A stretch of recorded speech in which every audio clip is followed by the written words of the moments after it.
Você que é um especialista no assunto, por que os prefeitos, entra prefeito e sai prefeito, por que eles gostam tanto de impermeabilizar o solo? Por que não existe uma ação para que impermeabilize menos o solo?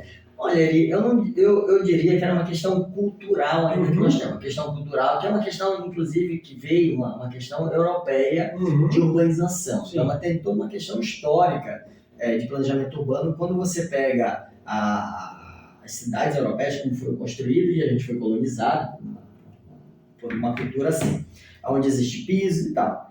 E isso veio trazendo para o país. Porém, está na hora de a gente reverter isso, fazer cidades melhores. Por exemplo, tem um urbanista que faleceu há pouco tempo, né, que ele é conhecido como o pai da cidade esponja, ou seja, você fazer cidades que elas sejam integradas com o meio ambiente e que elas absorvam tudo isso. Então, o que você tem que fazer hoje em dia? É cidades esponjas, cidades com parques lineares, parques que são feitos, porque as pessoas entendam sobre isso, que sejam feitos para, em dia de chuva, inundar, como acontece em Curitiba. Os parques de Curitiba são feitos para as pessoas aproveitarem o dia? Sim. Mas em dias de grande chuva, eles são feitos estrategicamente para proteger a população. Olha como a nossa cidade ela é contrária, as ações elas são contrárias ao que o Fabinho está falando.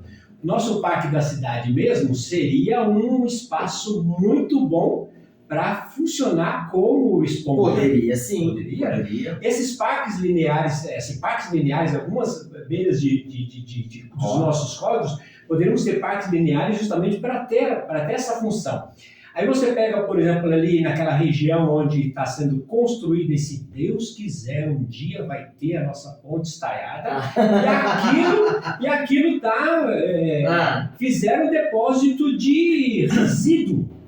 E eles estão aumentando ali a altura, estão colocando resíduo, estão colocando terra, estão colocando entulho. Um pouco antes da ponte. E aquilo ali é um absurdo. É um absurdo. Aquilo funcionaria como esponja, mesmo porque a gente precisa entender que na nossa cidade, vocês têm os pontos altos e os pontos baixos, eles eram várzeas. Eram os espaços para água. Hoje está tudo impermeabilizado, então impermeabiliza em cima. Impermeabiliza embaixo, a água vai para o córrego, só causa transtorno mesmo. Mas quem são afetados? Por exemplo, se você tem uma condição financeira mais baixa, gente, você vai morar em áreas que são mais baratas e mudáveis. Isso, economicamente, no planejamento urbano, é o que acontece. Só que poxa, se essas pessoas não têm condições de morar em lugares melhor, mas qual é a minha responsabilidade como cidadão, como pesquisador, como acadêmico, como político, de elaborar uma política para proteger essas pessoas?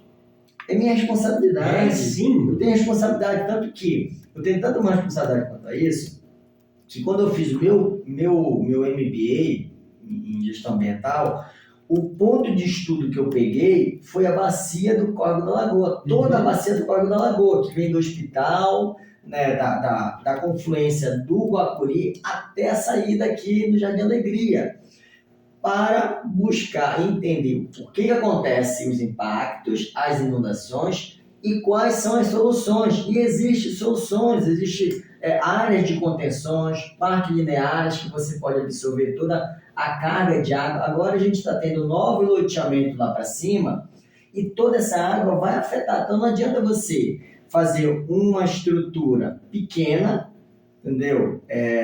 De concretização, de canalização, de retificação de córrego na sua foz, como aconteceu agora, como está acontecendo aqui no Samambaia, porque aquilo ali não suporta a carga de água futura, numa projeção de 10, 15, 20 anos. Por quê? Até 2035, a perspectiva que nós temos para Itupeva é de 100 mil habitantes, ou seja, são muito mais moradias e condomínios. A gente já tem essa problemática na bacia do Córrego da Lagoa apenas com 29,7% da bacia impermeabilizada. Só isso. Avalie-se a hora que nós tivermos 50% dessa bacia impermeabilizada. Quando a gente fala impermeabilizada, é com a implantação de condomínios. Não sou contra a implantação de condomínios. Só que o código urbanístico, o plano diretor do município, precisa prever os impactos que isso vai acontecer, principalmente na área central da cidade, porque já existe uma área vulnerável a alagamento, tanto que existe isso que a prefeitura tem dados sobre isso. Boa parte da minha pesquisa que eu fiz, eu não estou falando de achismo, estou falando de uma coisa que eu estudei por 4 anos, não é um achismo.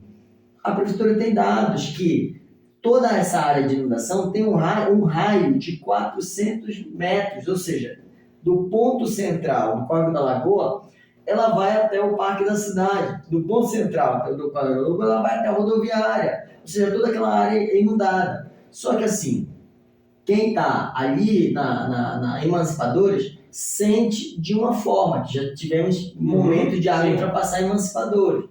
Só que quem está na parte mais baixa da Emílio Pequenato sente diferente tudo isso. Quem está no Jardim Alegria sente diferente isso. Então, assim, sente em que sentido?